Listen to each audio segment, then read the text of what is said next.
Bueno, seguimos en este programa especial, en la previa a este hecho inédito que va a ocurrir domingo, donde el presidente va a ir al Congreso de la Nación a presentar el presupuesto. Un presupuesto que se estima de mayor ajuste, ¿no?, sobre la economía argentina y de mayor desregulación.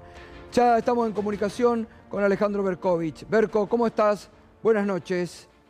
Hola Gatito, buenas noches. Acá esperando el discurso también y por supuesto sobre todo el proyecto, ¿no? Bueno, ¿y qué se puede adelantar, no? Digamos, se supone que va a haber más ajuste, más desregulación, que Milei va a ir a profundizar lo que buena parte de la población está rechazando también en estos momentos, ¿no? Sí, más ajuste seguro, porque ya la aplicación de la regla que él dijo va a explicar esta noche en esta presentación atípica, fuera de la regla habitualmente del Congreso, Ujú. que incluye, bueno, una presentación del ministro de Economía ante la Comisión de Presupuesto y Hacienda, es la regla de déficit cero. Y ese déficit cero va a ser más difícil de alcanzar el año que viene porque implica un esfuerzo adicional la desaparición del impuesto país. Claro. Mucho no se habla de esto porque el gobierno no le gusta, le resulta algo incómodo, pero buena parte del superávit obtenido este año, además de por los ajustes que ahora vamos a ver, preparamos una plaquita de qué rubros se han ajustado más, vino dado por la aparición y la generalización de este impuesto, que Sí, se sí, aplicaba claro. solo a determinadas transacciones y que empezó a Sí. partir del capazo de diciembre del año pasado a aplicarse a todo. Bueno, el impuesto país juntó el doble del superávit financiero acumulado en los primeros 7 meses del año. Con lo cual, arrancar bajándolo a cero, después de haberlo Ujú. rebajado a principios de septiembre en 10 puntos, bueno, eh, por un lado es volver a la situación inicial, porque fue este gobierno el que lo aumentó y lo Total. generalizó.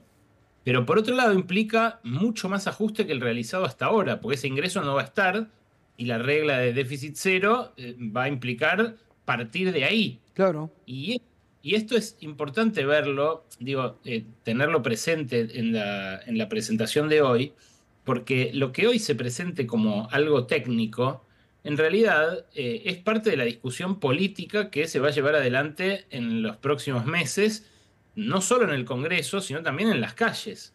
Lo que viene a cristalizar este presupuesto de ajuste es algo que el Congreso, por ejemplo, ya dijo que no puede seguir así en el caso de las universidades, que no puede seguir así en el caso de los jubilados. Claro. Y en el, El y tema es la- que, el tema es que el gobierno ya vetó lo de momento jubilado con anuencia de buena parte del Congreso.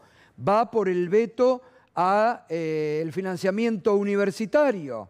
Digo, entonces ahí sí que se va a abrir, vamos a ver en qué sentido, un conflicto grande, ¿no? Y de dónde va a surgir ese financiamiento que necesitan, sobre todo las universidades nacionales, ¿no? Sí, pero fíjate vos, Gato, qué diferencia tremenda entre el Milei que pudo obtener la aprobación de la ley bases con más de 150 diputados, por ejemplo, con este Milei que agónicamente llega a juntar un tercio porque Patricia Bullrich le Ujú. plantea que si no se les termina el gobierno. Es un Milei mucho más débil el que va a hablar esta noche en el Congreso que el que habló en diciembre o que el que habló en Total. instancias decisivas de la ley base. Bueno, eso evidentemente lo va a querer contrarrestar con esta puesta en escena en la cual vuelve a aparecer como un disciplinador y no como un disciplinado, Sí, ¿no? además, lo que llama la atención, Alejandro, que vaya él y no el ministro de Economía, ¿no? Es como un escudo de protección para un cuestionado ministro de Economía que no sé si está en condiciones de pararse frente a los diputados para explicar un presupuesto, ¿no? Bueno, ahí aparece el otro gran punto débil, Gato, en este momento del gobierno, que es el resultado muy adverso que tuvo en términos de inflación, según el INDEC, Claro, en en la medición de agosto. exacto, Para mí, esa es la noticia más sobresaliente de la semana que pasó. claro. El gobierno se estancó en la desinflación, no puede mostrar ninguna escalera descendente ya desde los últimos 4 meses. Fue cambiando la argucia y el cálculo para decir, bueno, baja la inflación núcleo. Al principio decía, sube la general, pero baja la núcleo. Bueno, ahora sube la núcleo también. Sube la inflación 2 puntos, la promedio contra el mes pasado. Pero más que ese aumento, lo preocupante es el estancamiento en esa meseta alta. Exacto. En Claro, torno a los claro. 4. Eso es lo que no puede defender Exacto. Caputo.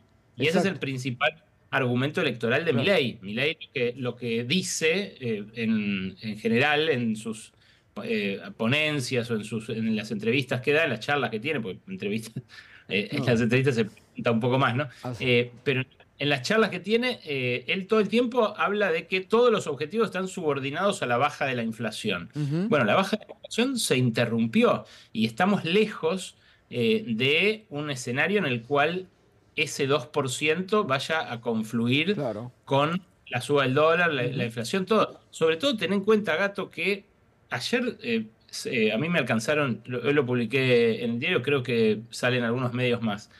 La caída del consumo masivo en supermercados en agosto es la más alta de los últimos años. Es Sí, la más alta de la era Milei. recién lo estábamos comentando. Está en prácticamente 17,3%. 17,3%, El está nivel en más los bajo de los últimos promedios, 3 años. ahí lo estamos viendo, ¿no? Estamos en los promedios de la pandemia, del peor momento de la pandemia.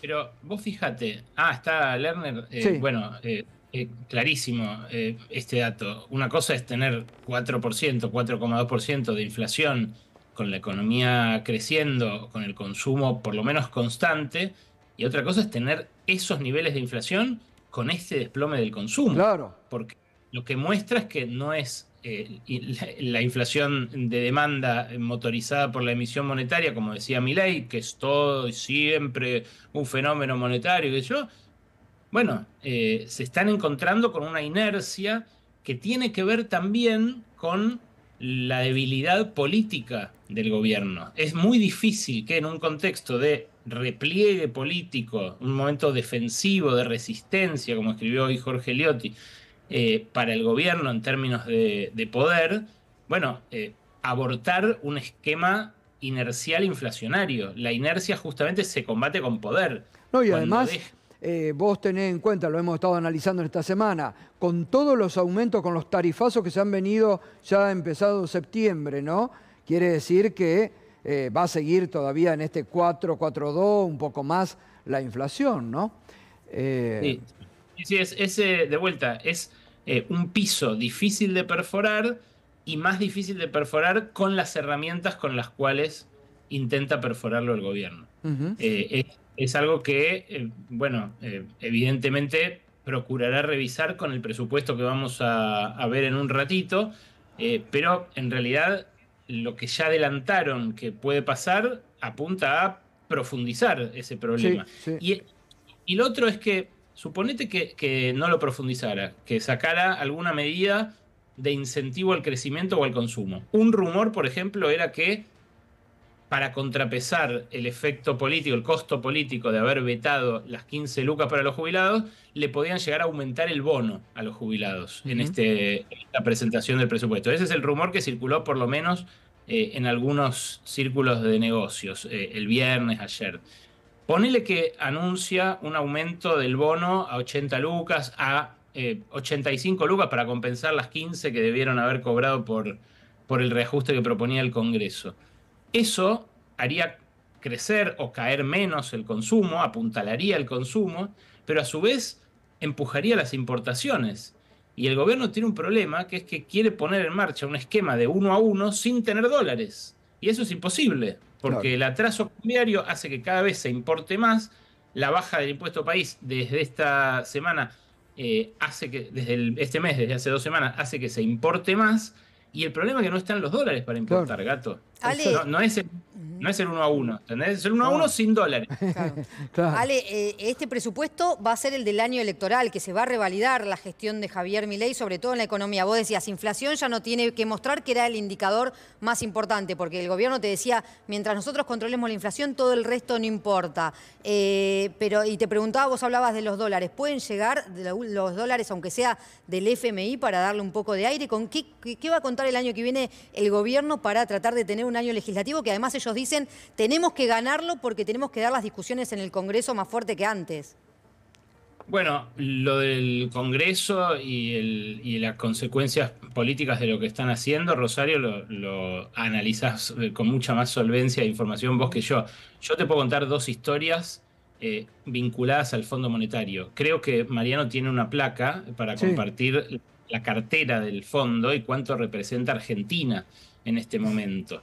Que pensar que el fondo puede exponerse a, valga la redundancia, una exposición mayor a la Argentina, dándole Estamos un préstamo. viendo, Ale, El gráfico habla solo. 41%, digamos, la cartera del fondo. Principal deudor en el mundo, la Argentina, con el 41%.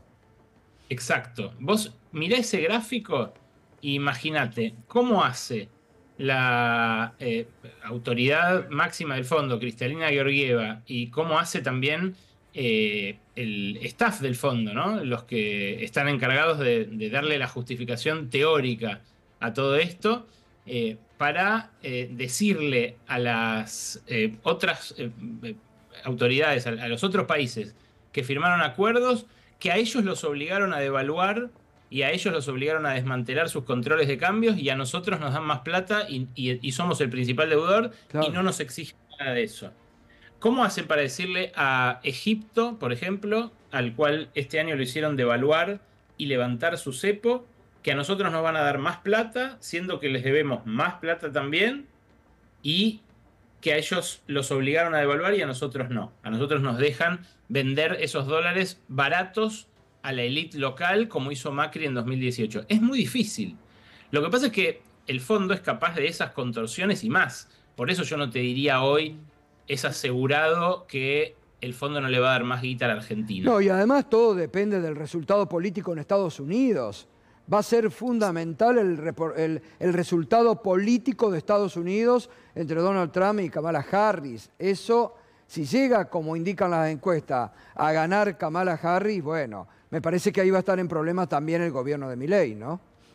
Yo ahí, esa es la segunda historia a la que iba a ir justamente, porque estuve hablando esta semana con funcionarios del Fondo Monetario, con fuentes que justamente me explicaron qué fue lo que pasó con el chileno Rodrigo Valdés. Ajá. El gobierno celebra eso como una victoria, porque considera que corrió Sí, a claro. Rodrigo Valdés a insulto limpio, que como Milei le dijo zurdo, que es del Foro de San Pablo, que yo, lo sacaron. Bueno, anteayer, Georgieva, la directora gerente del fondo, sacó una declaración especialmente para respaldar a Valdés en su cargo, para decir que el hecho de que se hubiera corrido de la negociación con Argentina no implica que vaya a dejar el cargo de director para América. Y lo que me dicen a mí los funcionarios con los que hablé es que Valdés pidió irse. No que lo echaron porque Milei lo insultaba. Valdés justamente decidió que había tenido suficiente de los insultos de Milei, que no tenía nada para ganar ahí y que probablemente iba a terminar como Alejandro Werner, que fue despedido por haberle dado esa montaña de plata a Macri fuera de regla. Bueno, el chileno Valdés decidió irse, pero eso no quiere decir que le vayan a dar la plata a Milei. Y la vinculación que suele hacer el gobierno con la elección, porque dice, si gana Trump, fuerza al Fondo Monetario a darnos la plata que sea, porque no importa, en realidad es bastante superficial. Es parecido a la ilusión que había en que el viceministro de Economía que se trajo Caputo de Chile, un chileno ultra ortodoxo. Que todavía no lo nombraron igual, no lo nombraron todavía. Claro, pero que ya empezó a laburar en el ministerio, que tiene una oficina, que empezó a hacer algunas gestiones. la idea de que por ser chileno se iba a llevar bien con el otro, que también es chileno, pero de partidos enemigos, era absolutamente Qué disparatado. locura, por Dios. Lo mismo dicen con que Trump gana y le da toda la plata a la Argentina.